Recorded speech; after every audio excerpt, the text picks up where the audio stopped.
Another weekend with another fun conference. This time I'm at Sauder Village in Archbold, Ohio for the ALFAM convention, which is going to be starting with a reception in 1920s Main Street.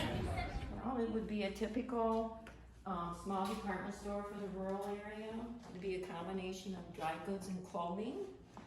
So you can come in and get your off-the-rack clothing, Look at hats, this. gloves, hosiery, shoes, accessories. And men's shirts. The men's department's over there. They can get their collars for their shirts. Oh my ties. goodness. Check out here's the ties next to the collars. Now these don't look like celluloid collars. These No, look those much are more real comfortable. milk. Yeah, they're cotton. Oh, They're arrow the collars. Arrow collars, yeah. And are we calling them ties or cravats in the We're 1920s? calling them ties here. Now we've made it to the grocery store. You could tell by all the groceries. But okay, so tell me, what is, of all the things we've got here, what is your favorite, most interesting thing here in the grocery store? Oh, grocery store and post office. Yes. Check this out. That's a post office here. That is a post office. But anyway, show me what's the most amusing thing on the shelves? I personally like the canned squid. What? Not sure how. Yes, it is. Yeah, I'm not sure how tasty that is. I'm not really one for squid, but Yeah. Told me I had to come to the jewelry shop because the jewelry store was the prettiest of all the buildings. And I see what they mean. Look at the cabinets. Never mind the contents. Look at the cabinets. Oh my God. I had some cabinetry like this in one of my houses. All right, so tell me, I don't usually think of jewelry and clocks, but how is it you have a clock collection in the jewelry store? In the jewelry store, they sold the more luxury type items. Oh, okay. So you would come in, buy a fine new clock or a lamp or maybe the latest small electrical appliance. Seriously? Seriously. And also you came to the jewelry store to have your glasses made. Oh my good. Okay, so oh my goodness, so you get your toaster. Are these toasters?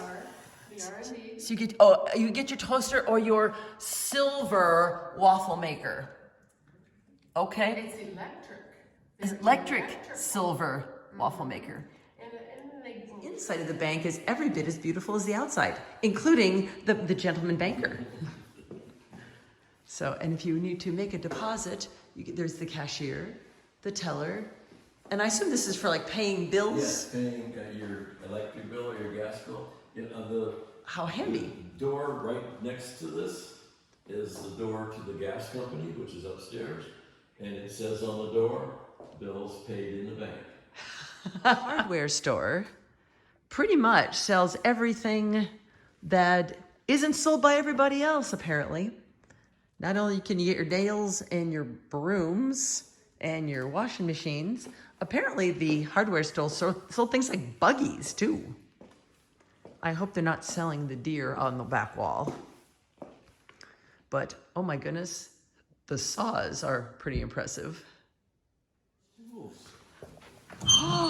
Oh my goodness! Just sit on them while you were. Okay, so then you pull that you twist it out. Yeah, you can't twist it down because they got wired. Oh, okay. So that would But this be is pulled swings out, clear out like swings that. out, and then it would have Yep. twisted down. Yeah. So then that's why the counter. So oh my goodness, this counter is very low. Yeah, it might have been a little higher. So here we have the Ford dealership and the Standard Oil. So you could put oil and gas. I mean, in your Red Crown gasoline, Standard Oil. Make up your mind, folks. Can you read the sign here? It says Red Crown gasoline.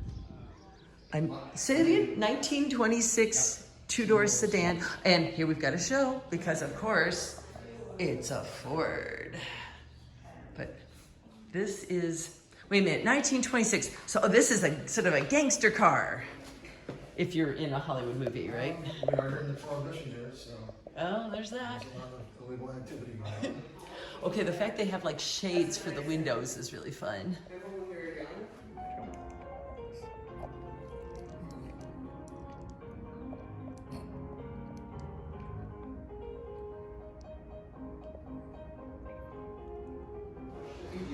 We are in the barber shop. It had the soap in it.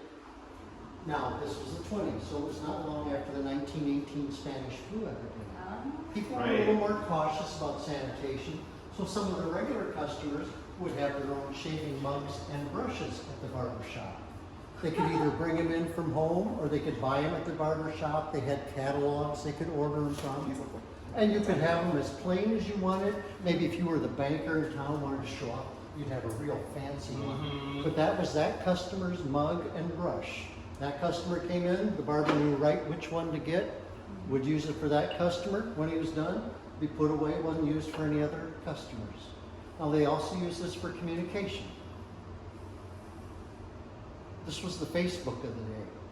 Because not only did the barber know who belonged to each of these mugs, so did those other gentlemen there. They knew whose mug this was, whose mug that was. They came in, right away they noticed Tom's mug was missing. Hey, what's up with Tom? Tom moved to Cincinnati or Dayton or somewhere else. I see. Or suddenly there was a new mug on the shelf they hadn't seen before. Hey, whose mug is that? That's Joe's mug. Joe bought the handy place at the end of the street. Now, if a mug was missing from its spot, it was on the top shelf. That meant that that customer had passed away. Oh, really? And if the family did not stop by the barber shop to get his mug and brush, it would stay up on the top shelf as a memorial to the former customers. In fact, this mug belonged to Wow. Erie Sauder, the founder of Sauder Village. In the earlier days of the village, up in the circle part right behind the Welcome Center, they had a different barber shop there with a licensed barber who would actually cut hair and give shaves. Erie would go out in the morning for his shave in the village.